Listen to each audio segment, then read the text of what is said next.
This is an entirely volunteer effort today, and I thank all the panelists in advance, and Galloway as well. And a special shout out to Ben Mack of Vermont Law School, who's actually wearing two hats here. He's also a law student as well as a member of the executive committee. When over 20 towns in Vermont voted against tar sands last month, it was only because several environmental groups working together, including the Vermont Sierra Club, worked with a common goal in mind. It was very satisfying to see what many hands can accomplish in relatively short time when working cooperatively. Unfortunately, the division that's occurred within Vermont's environmental community over wind has curtailed what we as environmentalists working as a whole can accomplish. Imagine the delight that ExxonMobil's executives must get from watching environmentalists who agree on 90% of the environmental agenda debase each other over the remaining 10%. This afternoon, I implore you all to keep an open mind. Minds are like parachutes. If anybody here thinks that they have nothing left to learn, I invite you to leave now. This is supposed to be a learning opportunity for everyone. Let's strive for the spirit of town meeting day, where friends and neighbors with differing views can still enjoy lunch together. And in that spirit, please do not boo or applaud any of the speakers. Please save your applause for the end. Questions for the panelists were collected by organizers and came from the Vermont Law School community, Energize Vermont, Renewable Energy Vermont, and the Executive Committee of the Vermont Sierra Club.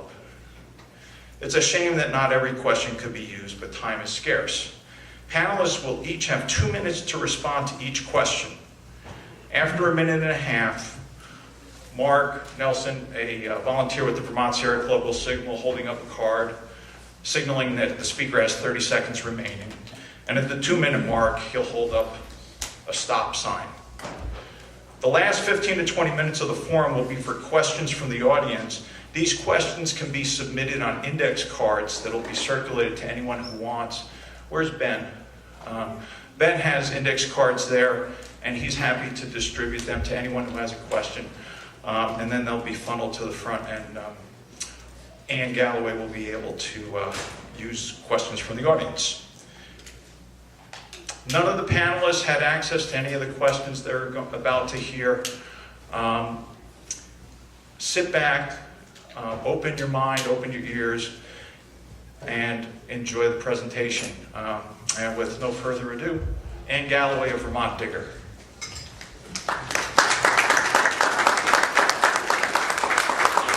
Thank you very much, David, and thanks to all of you for coming today. It's my job to introduce our esteemed panelists. On the far left is David Blittersdorf. In 1982, he founded NRG Systems, a pioneering company in wind measurement technology. In 2004, he founded All Earth Renewables, and he developed in 2009 the All Sun Tracker System, which is a pole-mounted solar array that has become very popular. And he grew up in Pittsburgh. Next is Jeff Nelson. He's the Director of Environmental Services and a principal at VHB Pioneer. He's worked with Vermont Ski Resorts on water resource planning and permitting. Then we have Kevin Jones. He is the Smart Grid Project Leader for the Institute for Energy and the Environment here at the Vermont Law School. He worked for the Long Island Power Authority in energy, and he also worked for New York City as the Energy Policy Planning Director. And he has a PhD from Rensselaer Polytechnic. Lastly, we have Ben Luce, and he's a professor of sustainability and physics at Lyndon State College. He's a former director of the Coalition for Clean Affordable Energy Association, and he was involved in advocating for renewable energy standards, particularly for wind projects in New Mexico. He was a project manager for Los Alamos National Laboratory. So the questions have been secret. I didn't realize that. Thank you, David. We do have two signs that our guests will be seeing, and they don't happen to be cards, they're actually paper plates, but they'll still do the job, I hope. So the first question, again, we have 2 minutes, and we'll start with David and work our way toward Ben, and I'll mix it up each time, but we'll start in that direction this time, and then we'll reverse things for the next question. So 2 minutes for each of you. First question, please compare the impacts of climate change to the environmental degradation attributable to ridgeline wind and to other utility-scaled sources of power. Well, that's a broad question, and personally, I think the impacts of siting wind turbines is a heck of a lot less than the impacts that we're dealing with fossil fuels, climate change, nuclear fuels in our environment. It just so happens that most of the impacts of the fossil fuels are starting from somewhere else, but we, there's other experts on forest and water and so on in the state, but we are going to destroy our environment if we keep using fossil fuels. We know climate change is real. It's accelerating tremendously, a lot more than most experts had forecasted, and we have a real problem. The other thing is that we're basically in the state of Vermont and the world about 90+% fossil fuel based for our energy. And that has to change for a couple of reasons. First, climate change. We shouldn't be burning this stuff. And then if we do burn it all, we're going to deplete and end up with no fossil fuels within 100 years. They're going to be gone. Because basically what we've done is we've taken millions of years of solar energy in the form of fossil fuels and released it on Earth between the years 1900 and 2100. They're gone. This is an experiment that's going to be done once, and it's like winning the lottery. You know what lottery winners do? They 30 lose all their seconds. money. You can keep going, but you just have a little bit of 30 time seconds. So as far as looking at the big picture and what are the impacts in the state of Vermont, I think the impacts to do wind, solar, is a heck of a lot less than if you look at all the other impacts. We don't tend to think about the mountaintop removals, Sorry. the amount of carbon and so on elsewhere. All set, thank you. All right. Okay. Again, my name is Jeff Nelson, and I'll focus my response on water resources perspective, since that's where my expertise is. And from the standpoint of climate change, we're still learning what kinds of impacts we're going to see. And I think back to Tropical Storm Irene and the damage and devastation that it caused throughout Vermont and the rest of the Northeast.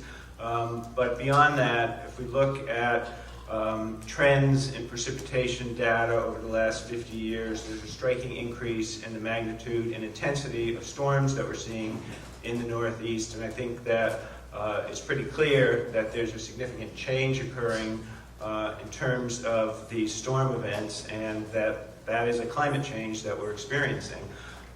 So to me, that's a major change that we're all experiencing, and we don't know what the future effects of that are going to be, but needless to say, having lived through Irene, we know that the impacts can be quite devastating.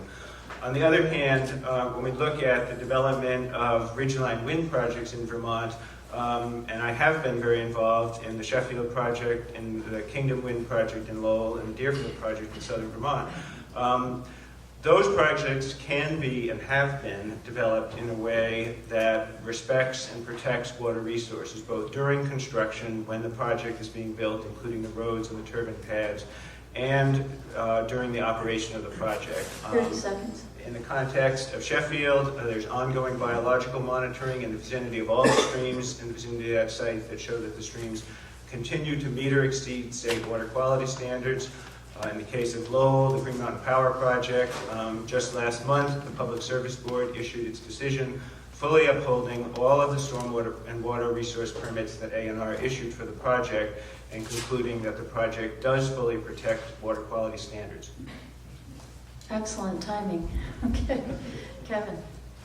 I agree with my colleagues about the issue of climate change and the need to do something and to have, as part of that, very good renewable energy policies.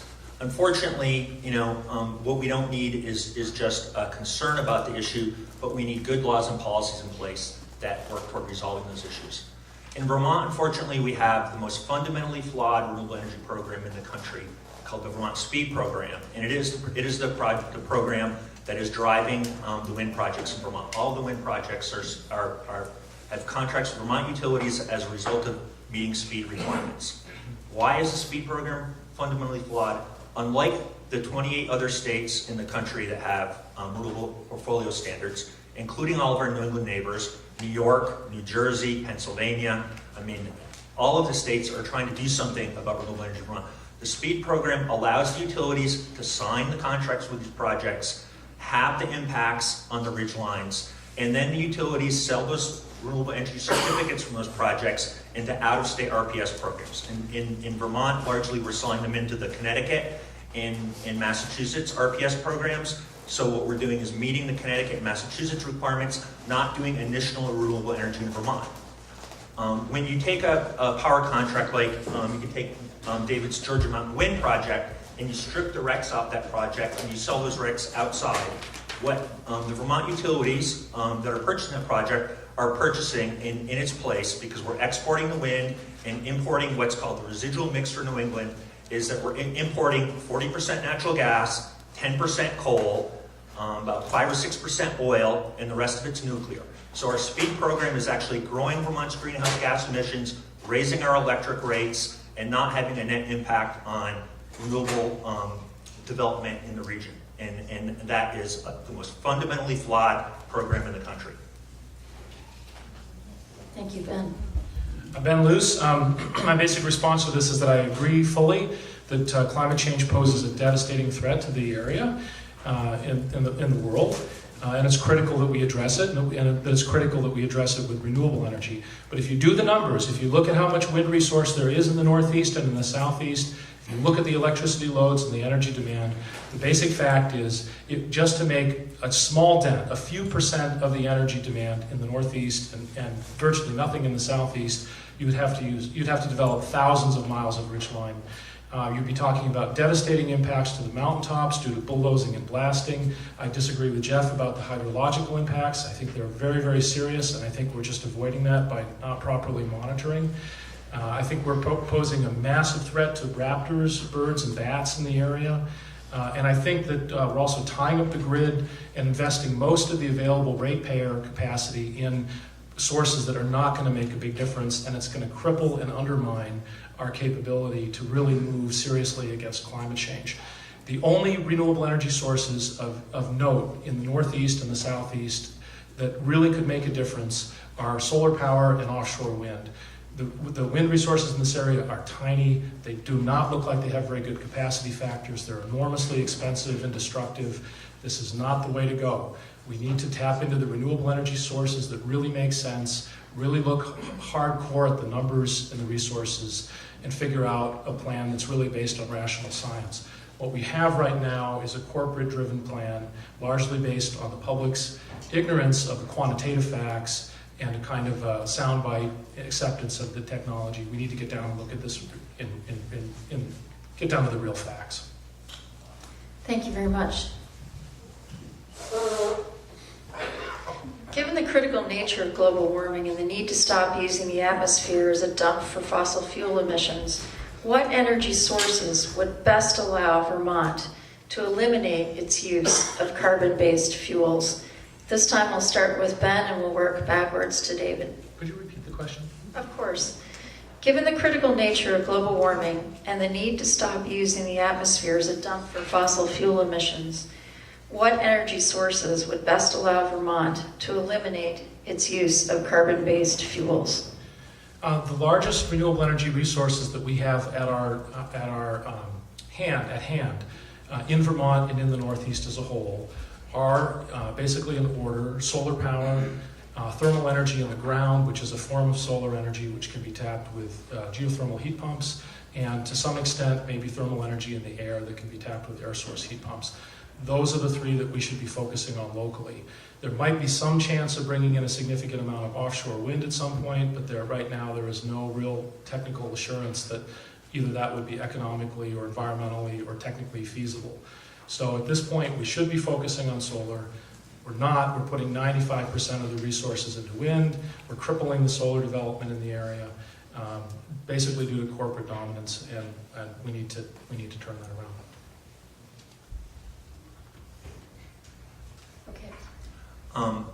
I think first, as I discussed earlier, the first thing we need to do is to fix our broken laws in the state, because no matter if we use our current program, the speed program, or the standard offer program, which some people call a feed-in tariff, with the sale of allowing the sale of the RECs out of state, we're not adding a net increase to renewables, no matter what the source is. And we're actually, if you look at the state's own modeling, we're actually increasing Vermont's greenhouse gas emissions, because what we're really doing is we're exporting renewable energy and importing largely fossil and nuclear power. So we have to stop that. We have to fix the laws.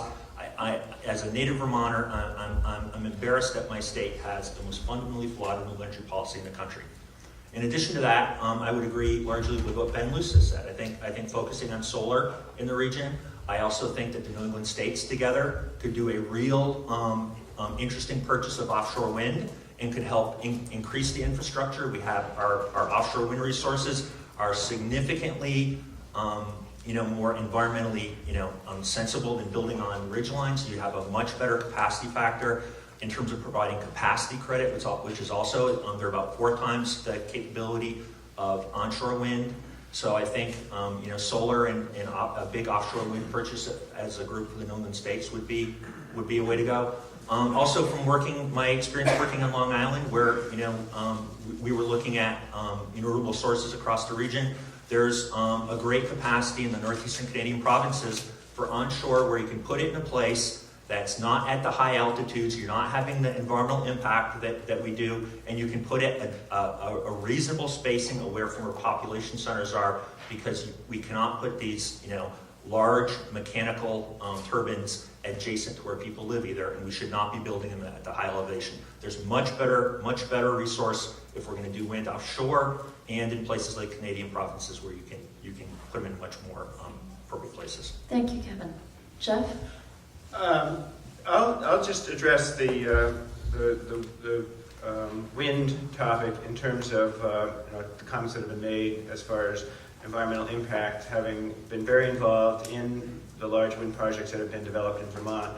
I absolutely believe that it is doable and has been done, that these projects can be developed without causing significant environmental impacts, and that's been agreed upon by every board or tribunal that's looked at these large projects. And the state of Vermont has very protective criteria for water resources, for protecting wildlife habitat, and for addressing other environmental factors when a project is proposed. And it's very rare that a project gets approved as it's originally proposed by a developer. There's often a tremendous amount of back and forth that goes on, a tremendous amount of review, where a project is refined in a way that assures that all of the environmental resources are considered, cumulative impacts of these projects are considered, and the project is developed in a way that protects the resources. In addition, unlike virtually any other project that is developed in Vermont, every one of these large projects that have gone forward have had extensive monitoring for a whole host of resources, both during the construction of the project and following construction. So it's not simply a matter of going in, building something, and going away. It's a matter of the project, once permitted, actually has to continue to demonstrate that the impacts are minimal and are being adequately mitigated. Thank you, Jeff. David? The question is really good. What's the best energy sources? We agree renewables are the energy sources. And there's 2 renewables called wind and solar that I consider top tier renewables. When you start burning things like wood, there's pollution and other issues. It's still renewable, but not as clean as wind and solar.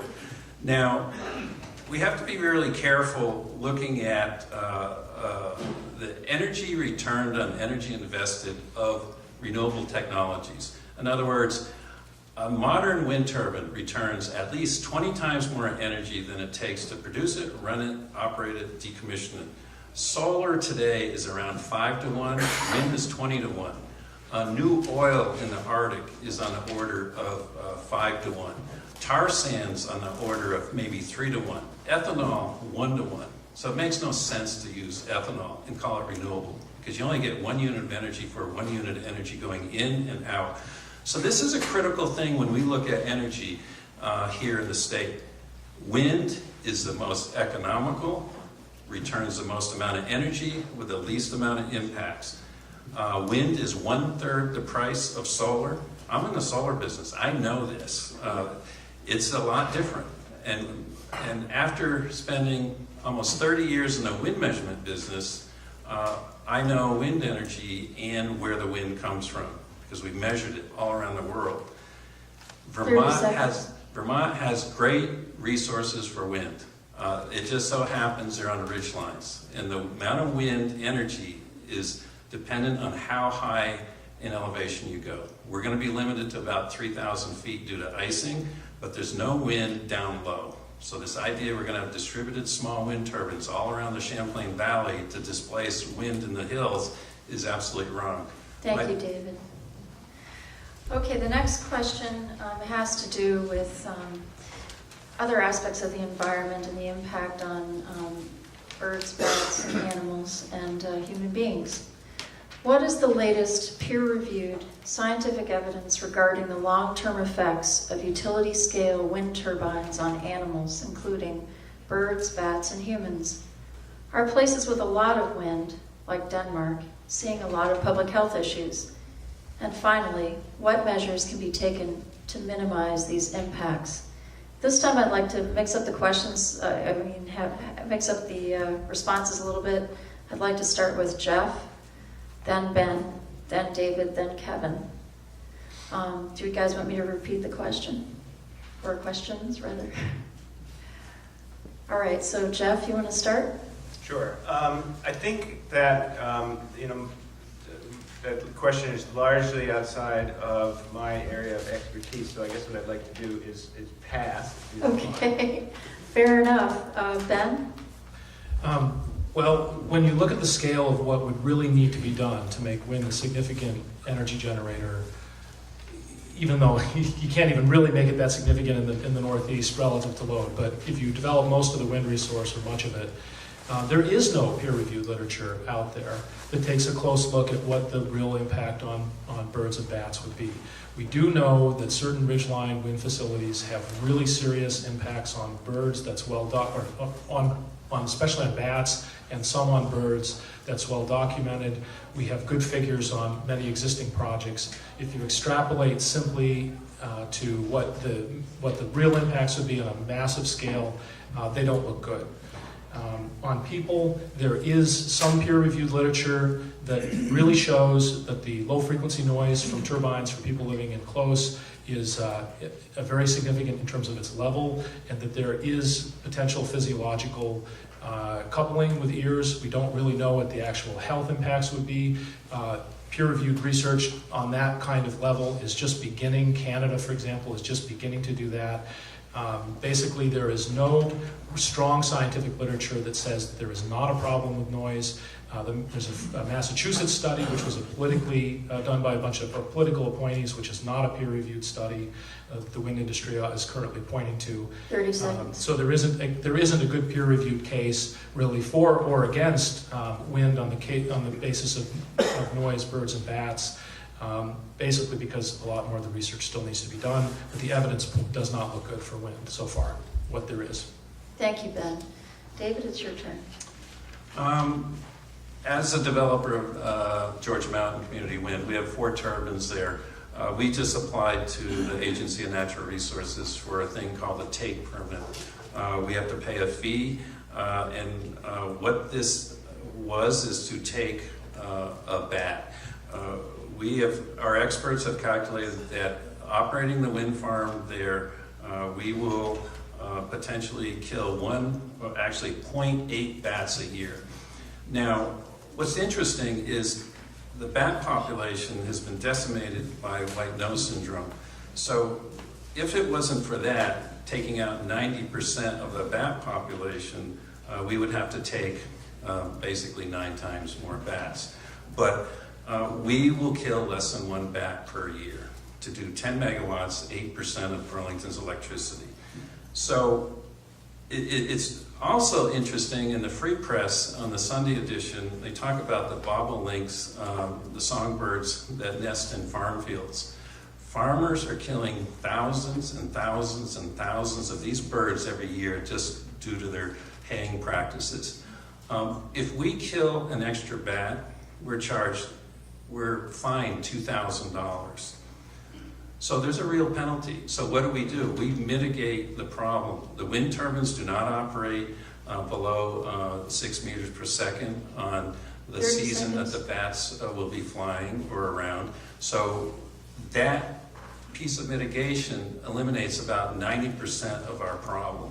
So we are not generating electricity when we could because we mitigate the problem. And the reason I use this 0.8 to basically, we have bigger problems out there, winter habitat for songbirds, other habitat issues for how bats are being killed. Actually, homeowners kill a lot more bats than a wind turbine. Thank you, David. Okay, Kevin, it's your turn.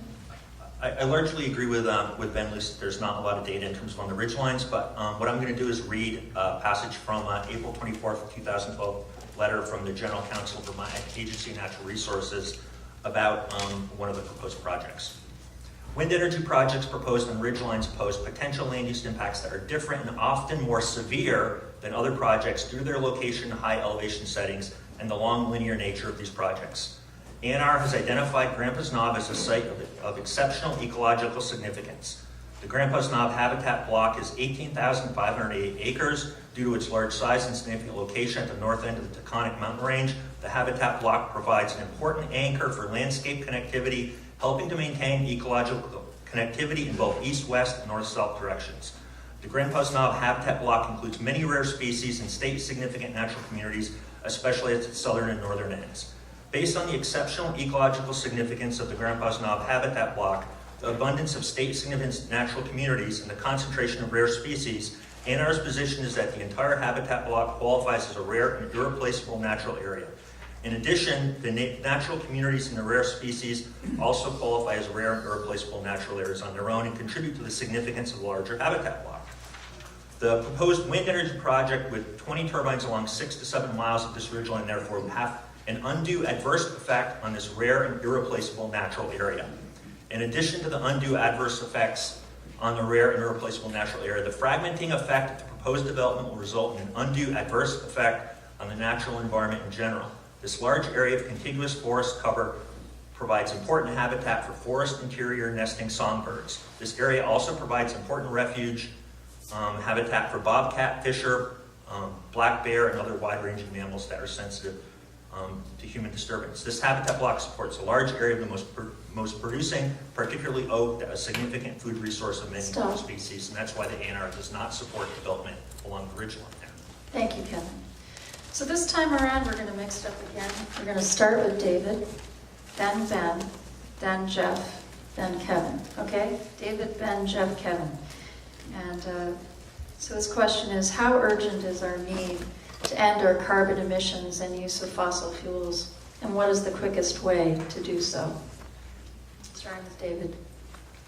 How urgent? We are so far beyond reacting to this problem. We should have reacted to this 40 years ago, and we have not dealt with fossil fuel burning, climate change. This is a big deal. We're too late, but we're going to have to do everything we possibly can to move quickly. I'm an engineer. I've been in the wind energy business, now solar business, for over 30 years. Part of my job of running a successful company is to understand all energy sources. And so I'm on the board of the Association of Study of Peak Oil. We have a peak oil problem. Oil has peaked. We're going to have declining oil. You're going to see massive changes soon.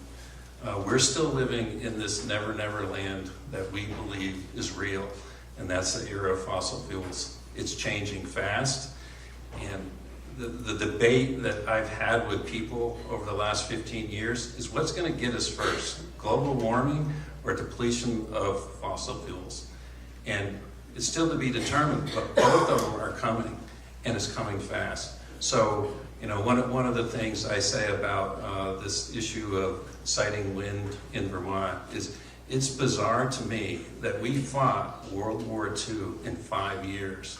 We started, built aircraft, changed things, but we can't even permit a wind farm in 5 years. It's absolutely way too slow, Oh, and we 30 have to seconds. move forward.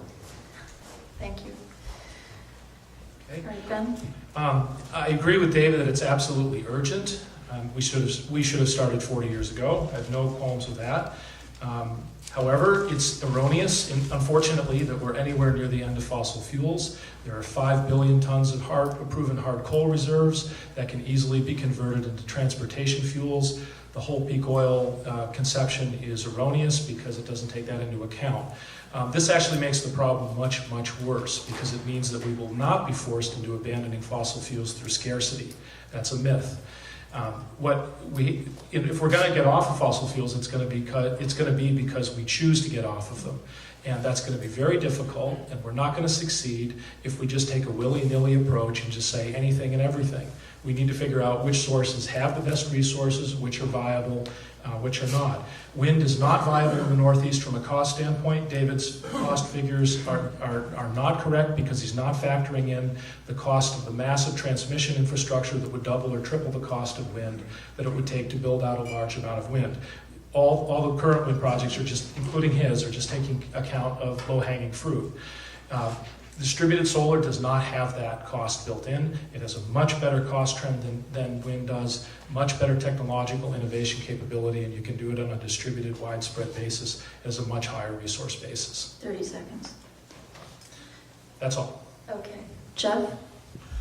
I agree with both of the prior speakers that the need is urgent. As I mentioned before, what we saw a few years ago with Irene and the likelihood that based on the hydrologic record and record of precipitation that we're seeing, that we're going to see more and more increases in storm intensity and magnitude, that we need to figure out how to move to a different approach for energy generation. And I guess I don't know what the quickest way is, but I agree with David that it should not take 5+ years to get a wind project permitted in Vermont. I think that we need to figure out a way to move projects forward. I know that there will be some sites, such as perhaps Grampus Knob, where there are irreconcilable issues with respect to natural resources that probably can't be developed. But there are sites that can be developed successfully and managed that minimize environmental impact. And for those projects that can be well designed, well sited, and constructed properly, I don't think it should take 5 years to make that happen. And I'd like to see the state of Vermont, perhaps through the Siting Commission, come up with ways of expediting the approval of well-sited, well-designed projects. Thank you. Kevin? The reason it's taking 5 years to permit a project is that we're trying to permit massive construction projects in some of the state's most sensitive ecosystems to begin with. Well, the issue is urgent in terms of addressing climate change. Actually, from a Vermont perspective, we're actually doing relatively well, especially on the electric side. Our competitive advantage in Vermont really is access to clean, Canadian hydro. We're not blessed like Texas or Oklahoma or Iowa in terms of being close to or having really good wind resource that you can site in a way that's not environmentally harmful. So we focus in Vermont on clean hydro. Our electric emissions are actually relatively clean. We burn, account for very little coal in this state. And actually the worst part of our emissions is really coming from the fact of the contracts that we're signing with the Speed Resources and the sale of the RECs and then the import of large fossil fuels. So if we fixed our environmental laws and had a real RPS program, that would move us in the right direction. But where we really should have urgent focus in Vermont is on transportation. where most of our greenhouse gas emissions are coming from, and also thermal in our buildings, because doing energy efficiency in our buildings, is much more bang for the buck really than investing in even more expensive electric resources, because our electric resources are largely clean. So 30 seconds. focusing on fixing our flawed laws, looking at transportation to reduce the large greenhouse gas emissions from our transportation sector, which dwarf anything in the electric side, and working on thermal in buildings, and devastating the most sensitive part of our ecosystems, for something that's not providing much bang for the buck and is not an appropriate technology for that area is definitely not something that we should be focusing on. Thank you, Kevin. This time we're going to start with Ben and work toward David.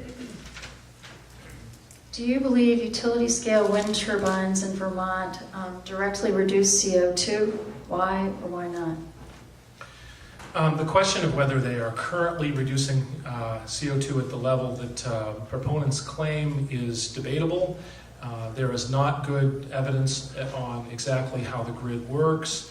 A lot of skeptics claim that due to the intermittency of wind, this causes a lot of undue quick ramping in natural gas plants, lowers their efficiency, which basically cancels out some level of the CO2 emission reductions. There is some peer-reviewed literature on this. There is some good anecdotal evidence for this from natural gas power plant owners. So this does bear, to some extent. In the long run, however, we're going to have to phase in energy storage if we're going to make a transition. We're going to have to transition to intermittent renewables. So I tend to focus more on the issue of where are we really going to generate a significant amount of renewable energy, and how are we going to phase in storage with that. I think the intermittency characteristics of wind are terrible compared to the grid's demand. Solar is much better in that respect, and I think it's much more, solar can be phased in, or storage can be phased in with solar in a much more technically viable way, and because of that, we can realize much larger CO2 reductions in the relatively near term than we probably can with wind. But beyond that, it's hard to say. This utility system is a closed system. 30 seconds. Thank you. It's very tough to get any real data on what's really going on. As I sort of hinted, I tend to downplay this issue a fair bit, but others are really very worried about this issue, and I think it's a difficult one to make any definitive statements about. Thank you, Kevin. I think in terms of the technology, a lot of it depends on where you interconnect the wind turbine to. Because what you're backing off for emissions is very region specific. In the Northeast, wind turbines don't have as much of a carbon impact, for instance, as out in the Midwest, where you might be backing down coal. But I think generally there's some climate benefit. One of the problems with the wind turbines, though, is in addition to the fact, and this is why I think offshore is much better, is when you look at capacity ratings for wind turbines. Essentially what we do in the Northeast is look at how much energy they can produce during the peak summer months. And wind is essentially rated for about 10% of its nameplate capacity. So if you have a 100 megawatt wind turbine, it can account for about 10 megawatts of capacity value, where if we do it offshore, you're going to be closer to 40+%. So offshore is a much better resource. It's going to have much better carbon contribution. But once again, I have to emphasize in Vermont, because of the flawed process we have, what we're really doing with wind turbines that are part of the SPEED program in Vermont are exporting the wind energy out of state and importing high carbon energy. So it is a fact that as our SPEED program grows and as more wind projects are added in Vermont as part of the SPEED resources and they sell their RECs out of state, that Vermont's greenhouse gas emissions will actually climb. 30 seconds. The state has done modeling that shows, it sounds counterintuitive, the more we grow what is supposed to be a renewable energy and a clean energy technology, the higher our carbon emissions are. And that's because of the flaws in our program and the fact that Vermont, unlike any other state I'm aware of in the country, allows the sale of its RECs into out-of-state programs, not for the benefit of Vermonters. Okay, And could I give my time to David for this response? sure. Thank you. Oh, I don't know, are we allowed to do that? Well, I'll pass in any event. Okay, all right. David, you're going to have an opportunity to do back-to-back anyway, so. Okay. Wind turbines offset CO2. It's a fact. The idea that we have problems with our grid system that do not handle wind and solar very well and renewables in general very well is because our grid was designed over 100 years ago. It is absolutely archaic, and it has to be moved to what we call the smart grid. Smart grid is all about integrating all renewables in so that you don't need storage and you can run a system that has two-way streets. Our grid is a bunch of one-way streets from central power plants, mainly coal and nukes. And the coal and nuke plants are the problem. We have quick ramping natural gas technology today, and I believe we should outlaw the use of any fossil fuel to be running base load instead of renewables. And we need to go and change the system. We can't be running a 100-year-old idea going forward because it's not going to work.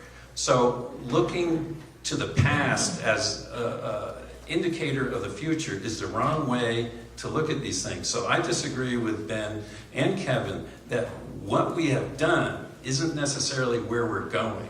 We have a whole new way of doing this, and it requires wind, solar as must-take resources when the grid doesn't operate that way.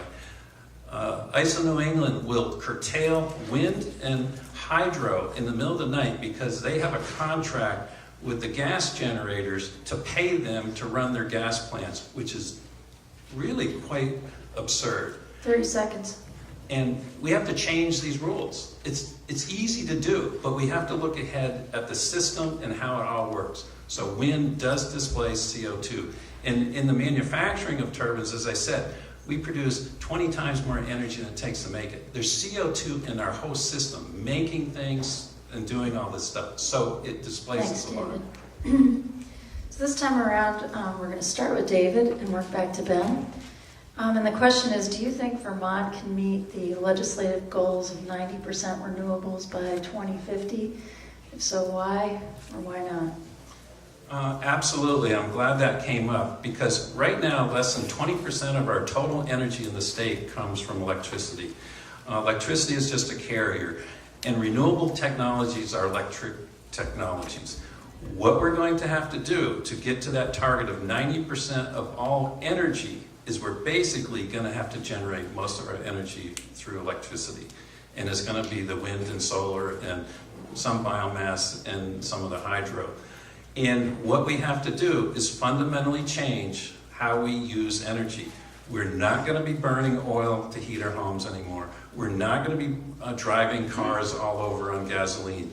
We have to go from 16% of our energy from electricity to 90% basically. And so we're going to have to change transportation. It's going to be electrified mass transit. It's not going to be electric cars. Electric car is a 10 to 20-year technology as we transition to the real way to do transportation. Heating is going to be from heat pumps, air source, ground source. We're going to change how we fundamentally heat our homes, and with massive amounts of conservation and efficiency. We have to reduce our energy demand by at least 50%, and the remaining has to come from electricity. That means we have to increase our electric supply by about 3 times over what it is today to do that. So we have a whole new vision, a whole new way, and the goal of the Comprehensive Energy Plan of 90% renewables is real. Thank you, Jeff. I think that it is going to be difficult under the current permitting regimes. I agree with David that it's going to involve much more electricity as a source of energy, but whether it's renewables or increased electric transmission, I think that it's going to be extremely difficult unless there's changes in terms of how projects can move forward. And if it takes 5 years to permit a wind project, or 5+ years, or it takes that many years to permit upgrades to electric transmission systems, then that's going to make it very difficult to make these goals and be successful at that. So I don't know that I have the answer, but I think that if the state is committed to meeting this goal, that we're going to have to think long and hard about how we're going to be successful in achieving greater generation and transmission of electricity around the state, because I think that the current way of permitting projects can really be very slow and very uncertain, and there's, I think, just a track record of large projects taking far longer than they should to move forward, and I see that as a real roadblock to being able to achieve that goal. Thank you. Kevin? I wish I could feel good about us meeting the 90% goal, but unfortunately our legislature hasn't been willing to make a serious effort even to meet the 20% by 2017 goal because of the flaws in the SPEED program. And we need to understand what exactly Vermont's doing. Essentially what, in the state of Massachusetts, when they set a goal in their RPS program, let's say for 100 megawatts of electricity, they will have 100 megawatts of renewable resources be built to meet that goal. In Vermont, with our SPEED goal, if you take 100 megawatts there, what they will do is take those 100 megawatts, then they will take the RECs from those, sell them in, register those projects. I'm sure David's project is registered in either the Mass or the Connecticut program, and they will be meeting the Massachusetts goal. So when you add those up, the 100 megawatts, in Vermont, 100 megawatts in Connecticut, ours is meeting the Massachusetts goal. So in total, we're only doing 100 megawatts of renewables. That is a sham program. No other state does anything like it. As I've explained it to utility executives, regulators, environmentalists outside of the state, they cannot believe what Vermont is doing. There is no other state that does anything like this. It's the most flawed program in the country. So first, we need to fix our flawed laws, and we have to have a serious attempt at meeting a renewable goal, and we could begin doing that by putting an RPS in place. GMP's own comments in the Kingdom Community Wind 30 seconds. project, essentially, GMP said this: GMP expects that absent a change in Vermont law, it will sell most or all of its RECs of the project's Kingdom Community Wind to entities in neighboring state that will ultimately retire them for compliance with RPS programs. And considering the possibility, I observe that the current SPEED construct of selling RECs is in tension with other Vermont goals regarding air emissions and reduction in greenhouse gas emissions. Specifically, to the extent Vermont utilities sell the RECs associated with renewable resources like the project, they are no longer able to claim those sources of renewable content in their low zero emission profile. That's GMP.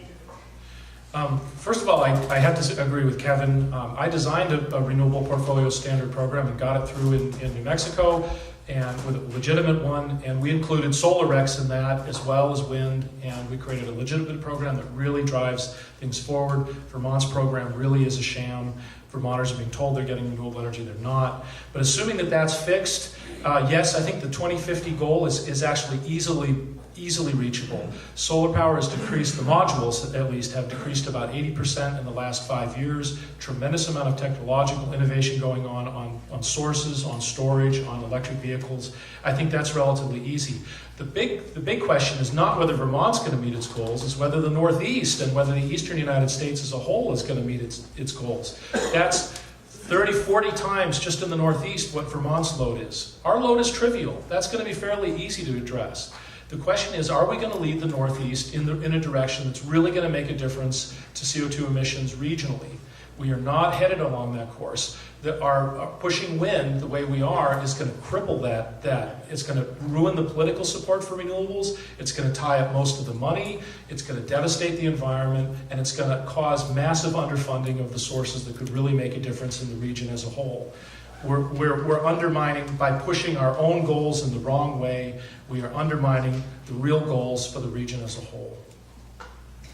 Thank you. This time, we're going to start with Jeff, then Ben, David, and Kevin. Question is, are there specific places in Vermont that should or should not have wind turbines? If so, where?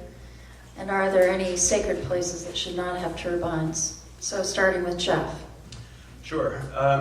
I think that there certainly are places that should not be developed, and I think that it's a matter of what the nature of the resources are. The letter that Kevin Red spoke about rare and irreplaceable natural areas, and certainly there are such areas that I think really most would agree should be off limits to that kind, whether it's wind development or ski area development for that matter.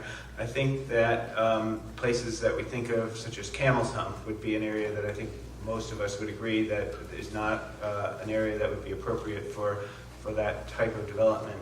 In terms of areas that should be developed, David spoke before about where the wind resource is, and it's certainly important that in terms of maximizing the opportunity to make power, that you need to locate a project where you have the wind resource and where the measurements show that it's viable, as David could certainly speak to. So I think that it's a matter of identifying the areas that have the resource for wind, and then also looking at them from the standpoint of what the natural resource features are, and finding that balance between developing a project that minimizes impacts while at the same time avoiding some of these sacred or very special areas where natural resource 30 features seconds. are present, and impacts would be unacceptable or cannot be mitigated. Thank you. Ben? I think you have to, think about what David said about transitioning to electricity. The Northeast is going to require ultimately probably somewhere around 100 gigawatts, 100 billion watts of continuous electricity generation, the equivalent of that. Even if you developed basically all the ridgelines in the Northeast, you'd only get to a few percent of that. So logically, if you hold the position that wind is essential to this, you must develop most or all of the high ridgelines. There is no way around that. It's logically inconsistent, numerically, based on the numbers, doing a quantitative analysis to hold that we can set a large number of areas aside and have a few wind farms here and there in the other areas. This is a numbers game. You can't have your cake and eat it too. You can't say that wind is essential to this, and yet we're going to set aside and protect some areas. David himself has been advocating doing 200 miles of ridgeline in Vermont. That's just to meet a fraction of Vermont's electricity load. Think about it. Think about what it would really take to do the whole region. Do the math. It doesn't make sense. Well, this technology is inappropriate for the Northeast. We shouldn't be putting this on any ridge lines. We should be focusing on technologies that have much greater resources, much better cost reduction potential, do not require transmission, have much lower environmental impacts. Ridgeline wind is a disaster for the Northeast, and it's gonna undermine the entire renewable energy movement if we keep pushing it. 30 seconds. Thank you. David? Where not to do wind. As I said earlier, we have icing and fragile environments on our mountains above around 3,000 feet, 3,300 feet. We're not going to do wind really up high. It just doesn't work. It's not right, and that's not where we're going to do it. But we do have about 600 miles of ridgeline in the state that could be developed into wind. Ben is right. I have said we probably need 200 miles of our ridgeline to take care of our energy needs in the state of Vermont. I'm concentrating on what we can do in Vermont. Vermont has to lead the United States and the world on an example of how to become almost 100% renewables. And we have a chance to do that. Frankly, Massachusetts, Connecticut, New York, the high-density states of population, they have a huge problem. And actually, they're going to probably want to come and get our resources, just like we're chasing down Hydro-Quebec resources for our benefit and not the Canadians. At some point, the Canadians are going to say, hey, we got to take care of our fellow Canadians in Ontario. We're not going to sell you electricity from our hydro dams. That's going to happen. So we must do a large amount of wind, a large amount of solar to make this possible. Also, I don't use the number of present energy demand as what we're going to meet. We must massively cut our energy intensity. In other words, we have to cut and conserve, and through efficiency, at least 50%, probably 80% of our energy. That's very important because there's not enough renewables to power the whole world with the energy intensity we have today. Thank you. Kevin? Just to go back to my statement about the ANR on Grand Pass Knob, their comments are also related to the impact, the severe impact that on the ridgeline happens because of the high elevation and the long linear nature projects on all ridgelines. The fact of the matter is that Vermont is not a good resource in terms of acceptable places for development for wind power. Ben Luce has convinced me in the numbers. He's shown me the numbers over the years. The numbers don't work to meet the Northeast's electricity needs through wind power. In Vermont, we just don't have a good resource for it. So, I mean, I would take all the high elevation areas, 1,500 feet and above, off the map in Vermont, because I just don't think there's a compelling need to do wind in Vermont, and I think those areas are just too sensitive for that kind of development. So, and I think we have to factor in another point. David and I both grew up in Rutland County, and if you look at the Grandpa's Knob project down there, I mean, you've got the towns of West Rutland, Hubbardton, Castleton, Pittsburgh. I mean, every place the developer's gone, the towns have voted against the projects. We have landowners down there that actually are turning the developer away because of the impact it's having on the communities down there. We can't keep ripping Vermont apart when you have so much turmoil and so much dissension and so much concern in the communities about the impact of wind power on our ridgelines and on our communities. There are other sources. We've been a leader in energy conservation. We should be focusing on things like thermal improvements for our homes and buildings, where there's the real greenhouse gas impact, and doing much better on community scale solar. One of the unfortunate things about the Vermont projects is we're putting too much money into the big scale projects, and we're underfunding the small scale net metering projects that are very supported in the communities. Thank you, Ben. So this time around, we're going to start with David, then Ben, then Jeff, then Kevin, just so that I can get you guys all confused here. What do you see as the future of wind co-ops and community wind in the state of Vermont? Can we emulate states like Minnesota or countries like Denmark or Germany? Community wind, community solar. One problem we have in the United States is that we base our incentives based on our tax code, and our tax code goes to businesses.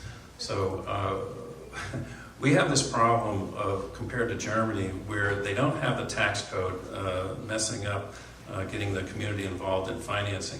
We even have things like small investors can't invest because of SEC rules.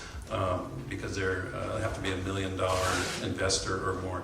So we have some things to fix to get the communities to own and participate. But there are ways that we're doing this. It's hard. It takes more money. But that's coming. My company does a power purchase agreement lease. We use the tax code. We use how business is done in the United States and leverage it so nonprofits, schools, other businesses can use the benefits of our tax code, but through a lease type arrangement. It is happening. The idea that a town that doesn't pay taxes can capture a tax credit, it doesn't work. We have these problems, but we're working around them. And so it's not as easy as Germany. One thing we can do is to fix our feed-in tariff or standard offer program. 30 seconds. Make it real, make it large. Right now, we've crippled it. We came out with 50 megawatts in the first legislation set a price.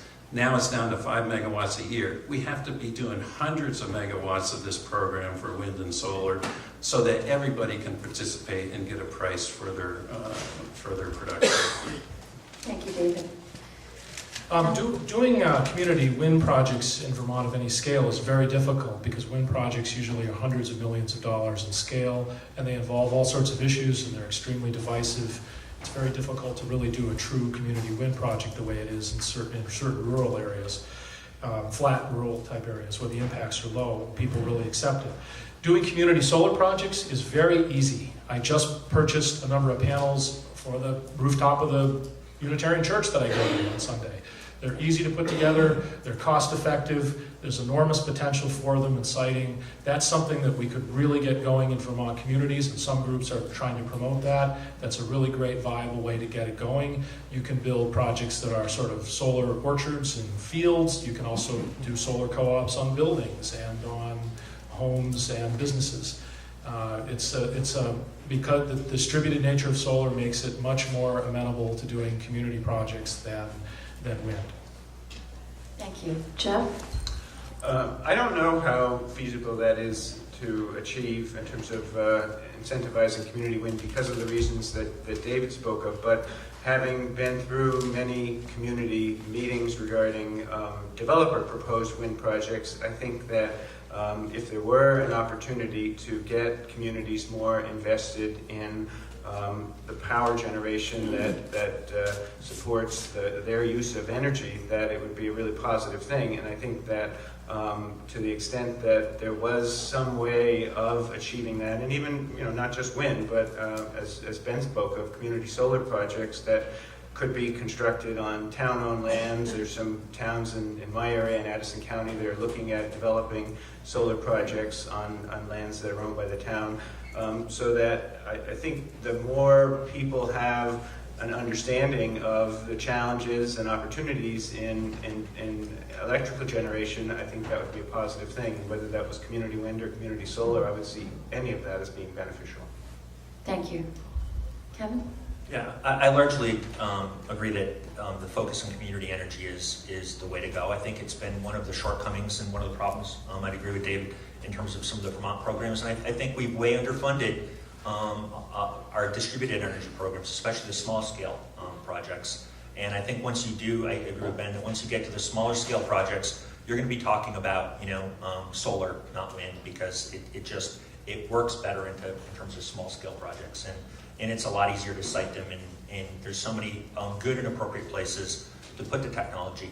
Actually, in about another week, the Vermont Natural Resources Council has worked with us to bring a group sponsored by the Heinrich Böll Foundation in Germany to have a Belgian and a German that's working on community energy projects in Europe to come talk to us about some of the things that they've learned and help share some of their knowledge here in Vermont. And so I think this is a great future. I think it's where we should be putting our resources. I think big, large-scale projects may have a place, but I think when it comes to solar, especially, there's nothing better than doing and breaking it down to the community level. I worked on a project when I worked for the Long Island Power Authority, where we were trying to do a big project, and the goal of the CEO at that time was to make a big splash to do the biggest project. Solar project in the state. And so he wanted to do a 20 megawatt solar project. And so what was one of the convenient ways to do a 20 megawatt solar project? Well, we took some federal land that was owned by a federal lab, and we cleared 150 acres of pine barrens to put up the solar. And that's what happens with expediency in large projects. That was, I think one of the problems we have in Vermont is we're not focusing on land use and directing our projects into an area where there's appropriate land use. And I think there's a lot more to be done there. And I think community projects will ensure that better land use, better use of technology and better benefit for the communities. Thank you, Kevin. If you have a question for the panelists, please raise your hand, and someone will come around. Ben Mack will come around with a blank card, and you can fill it out. And we're going to get to your questions pretty quickly here. I'm going to ask one more question of our panelists, and then I believe it's time to embark on questions from the audience.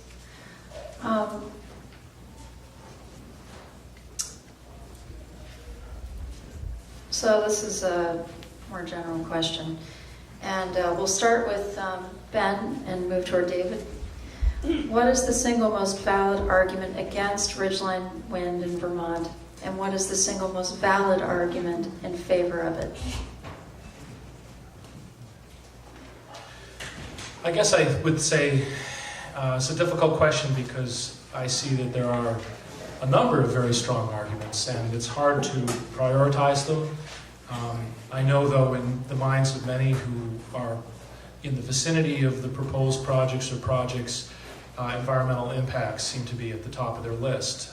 They're very they're very devastated, really, personally, by the bulldozing and blasting of the ridges, which is really extensive, and then the following impacts on wildlife and other things like that that come from that.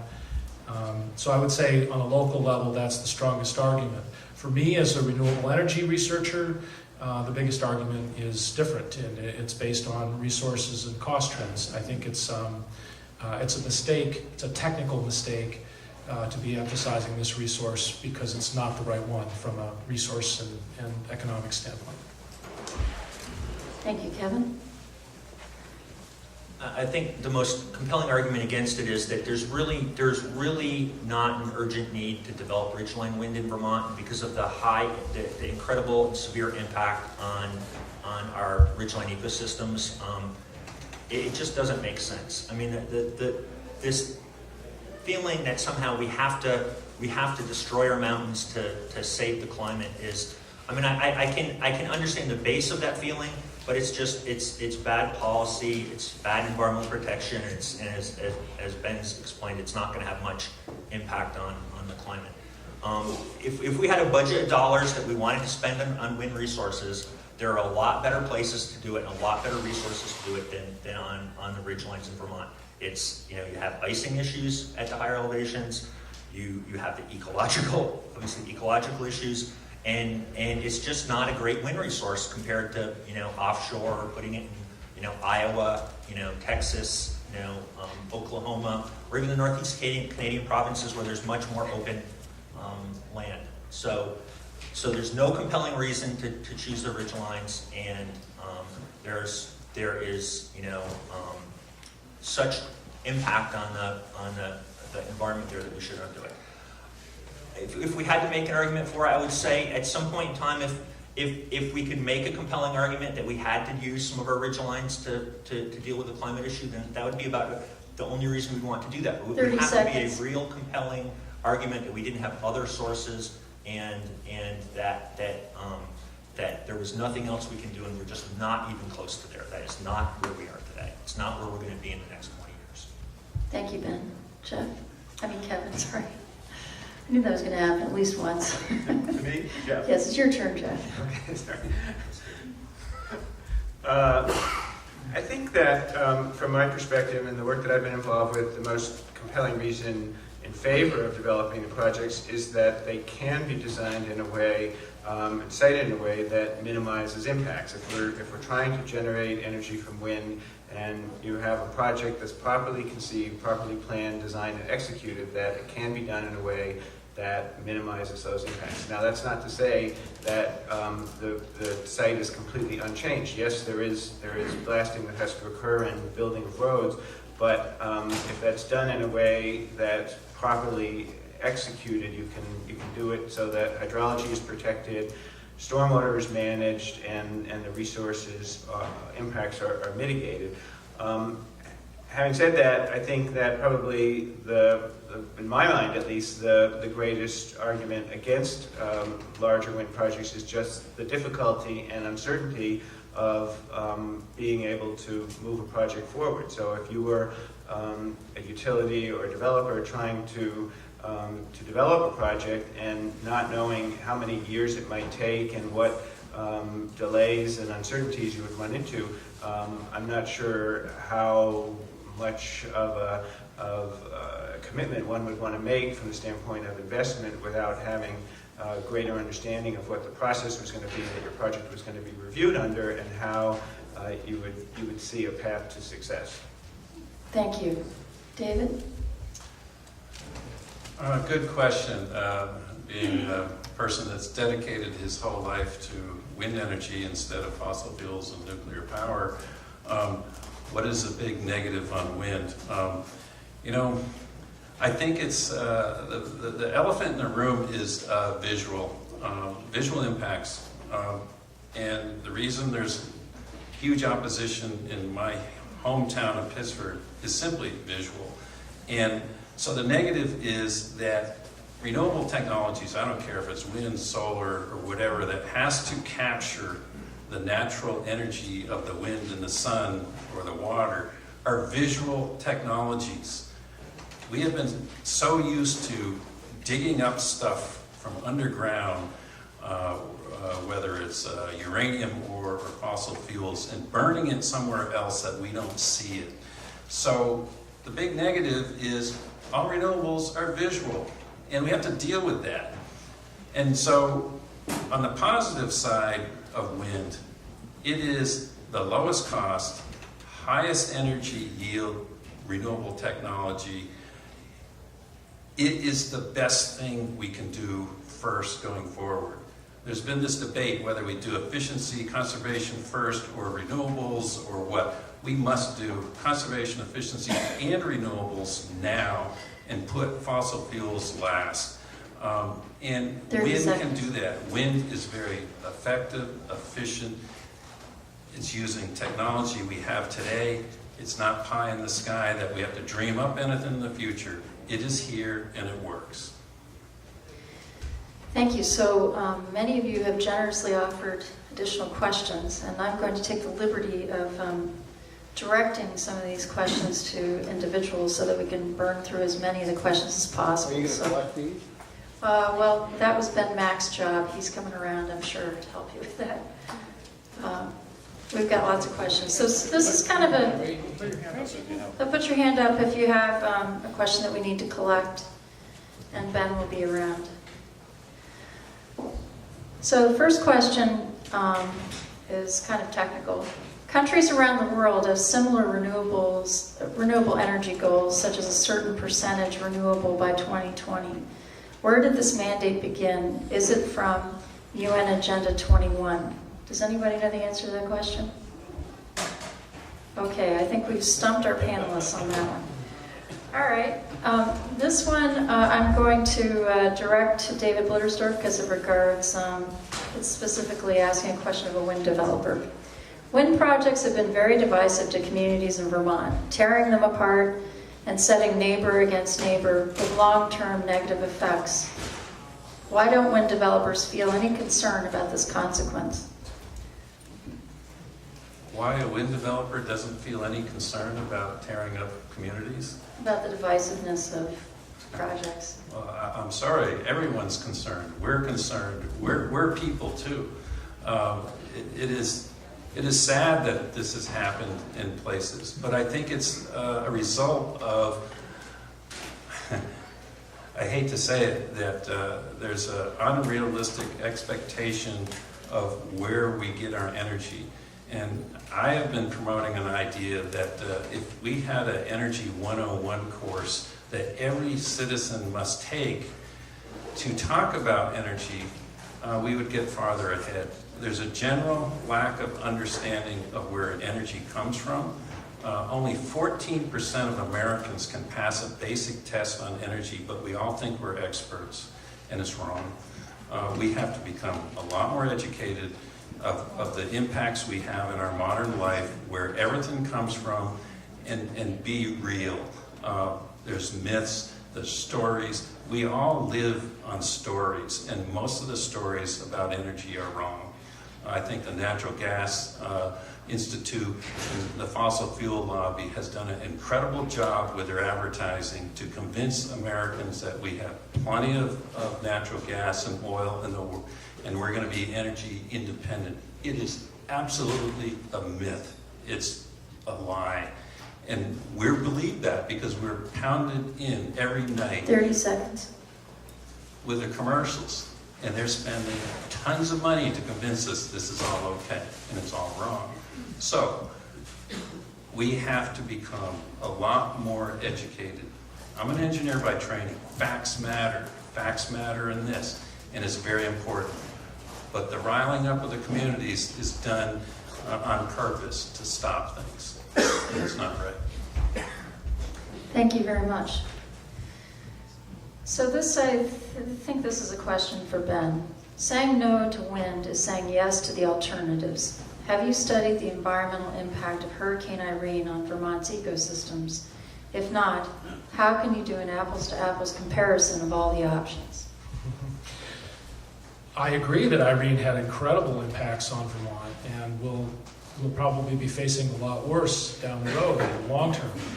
I guess that's my point. If we're going to really cut emissions quickly, we have to develop sources that are really going to make an impact. And I don't see I see Ridgeline Wind as a huge mistake in that respect. I see it ultimately as bringing more of those types of impacts like Irene to Vermont, not less, because we're not going to be really doing this right. And we're not really going to be cutting emissions significantly, leading the Northeast and the rest of the United States in the right direction.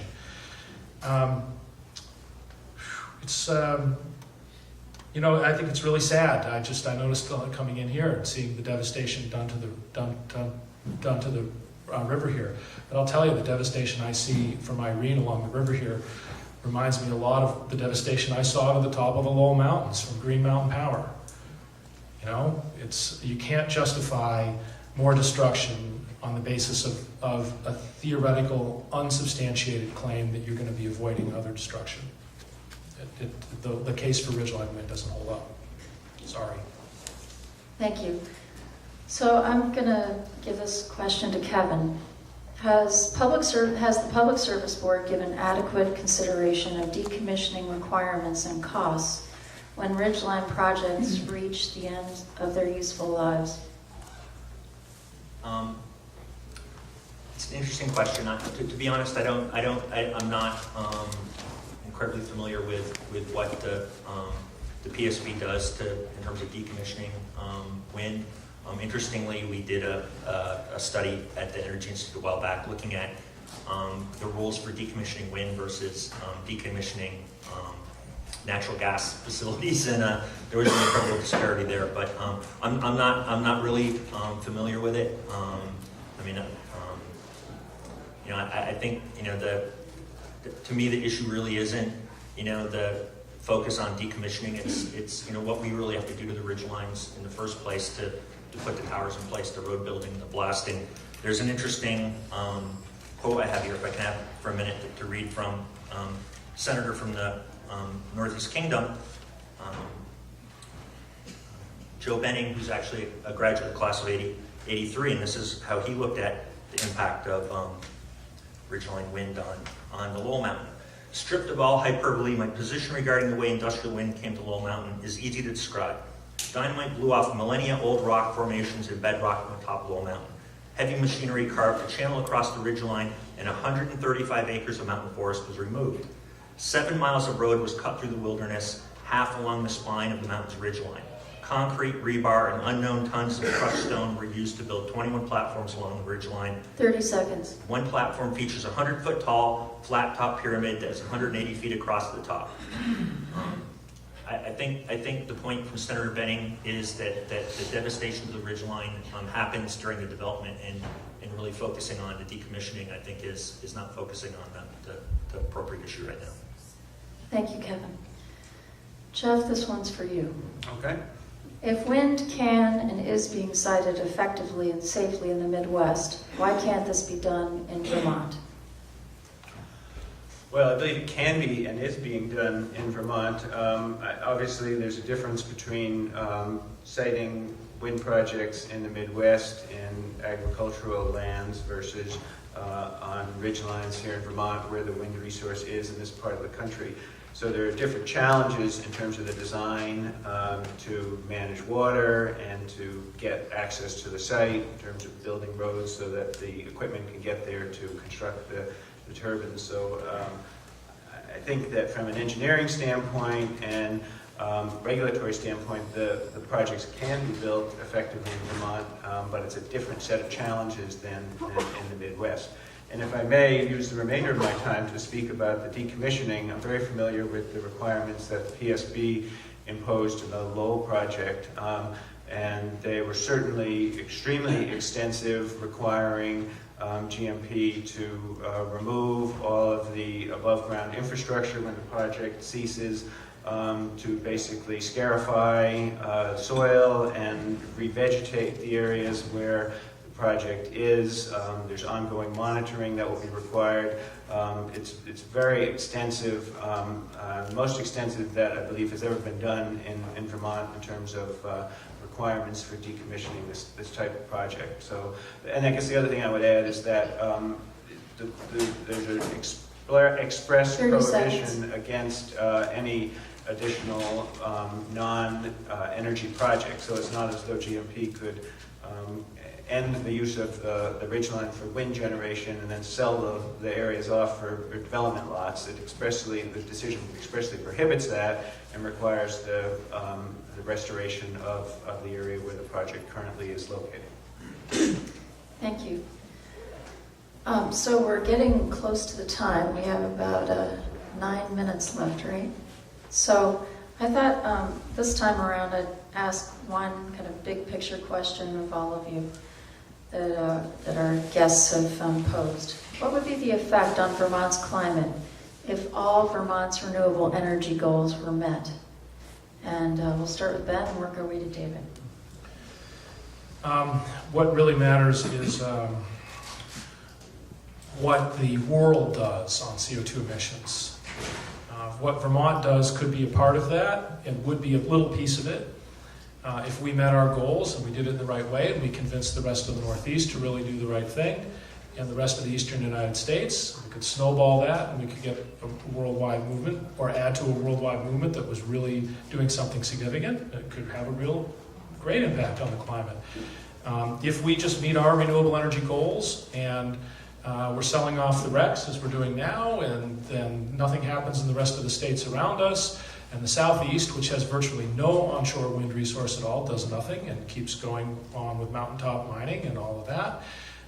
And things break down in Europe and the rest of the world without good uniform support for this stuff worldwide and taking the right path. Then we can meet our renewable energy goals and it will have no effect whatsoever on our climate because the rest of the world will keep emitting more and more and more. It's the big picture that matters. It's the regional emissions, it's the worldwide emissions, and it's how we interface with that really matters. And that's left out of the planning and considerations in Vermont, and I think to our great demise. Thank you. Kevin? I think it's a good question, and I think it's a good way to end our discussion because I think really what we should be focusing on what we're trying to do, which is to have a positive impact on the climate and to put things in the right direction. And as I've said, in terms of what Vermont's doing, we're a small piece of the process, but because of our flawed laws, we're actually making things worse than better with our current renewable energy laws, and that's really tough for me to stomach because. To think that our legislature has set policy in place that's actually costing Vermonters money and not having a net impact on benefit on the climate, I think is a tragedy. Beyond that, I think we really need to stop looking about, we need to build, wind turbines in Vermont, or we need to have a project in Vermont or something, and look at, regional goals and national goals, and try to have, the most renewables that we can develop in the most cost-effective manner. And the way to do that, when we do that, we will not see us, as Jeff said, it's a different issue building wind turbines on the ridge lines versus building it out in the cornfields of Iowa or even the vast open expanses of northeastern Quebec. And those are much more cost-effective places to do it. You can do much larger developments. The small developments that we're doing and the additional transmission that we're going to have to build to do those just is not going to work economically. It would not work economically if we opened it up and tried to do, had bigger goals regionally rather than focusing on what we're doing in Vermont. So the Northeast going out and trying to do a significant purchase of offshore wind, I think would be a significant step in the right direction. Obviously, putting more money into solar across the country, but focusing on Vermont goals that are flawed is really not going to create progress. Thank you. Jeff? Thanks.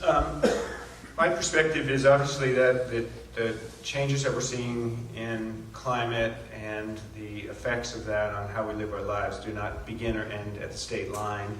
And we're going to continue to see those impacts as we saw during Irene.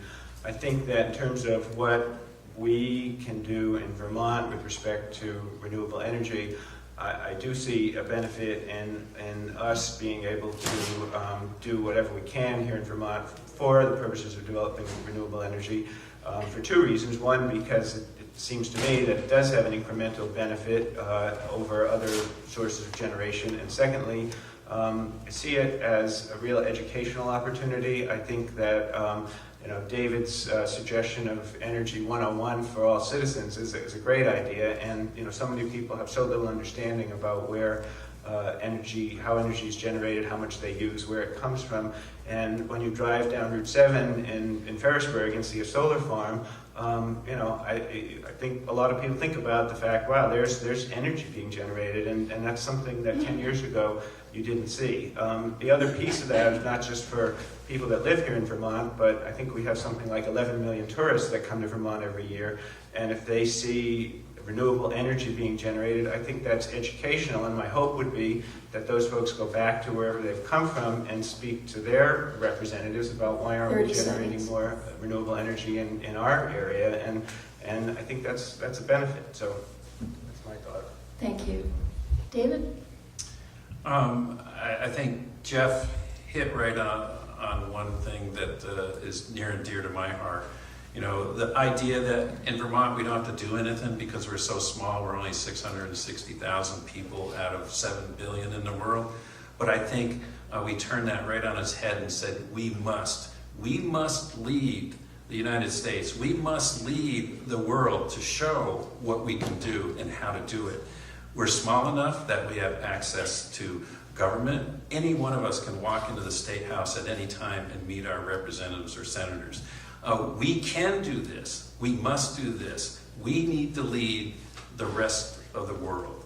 And we can do it because we're small enough. That's what makes this so amazing. We can smarten the grid. We can put in renewables. We can change our whole system to electrified energy system. We can grow local food. We can do this. Right now, we import over 90% of our energy and 90% of our food. We think we're self-sufficient. It's a big myth. We're Disneyland, basically. Everything comes in the door every day. And we live that way and think that we're living in a self-sustainable place. We are not. We have a chance to turn that around. And it goes to educating our kids. Here we are at the law school. The kids are all learning about what to do right. We take that, we take UVM, we take Vermont Tech, we take all of our learning 30 institutions seconds. and do this. We have to teach the kids to go forward. They're the ones that are going to take the message and do it. We have messed up as the adults. We've created this mess, and we have to fix it, and we can do that right here in Vermont. Thank you very much. So that concludes our panel. I don't know, David, do you want to say anything else? The Sierra Club. The Sierra Club has some thank you cards for our participants and for Ann, and I think they all deserve a wide round of applause. And thank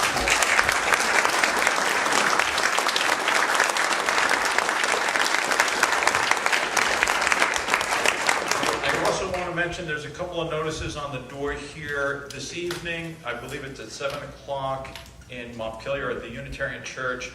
There is a member of the Cree Nation speaking about the impact of tar sands on her native Alberta. That's 7 o'clock in Montpelier at the UU Church. And there's another notice about a talk on, I think it's on wind power and wildlife, sponsored by the Audubon Society, and that's going to be in Hanover, and it's in a week or so. The details are on the door. Thanks all for coming.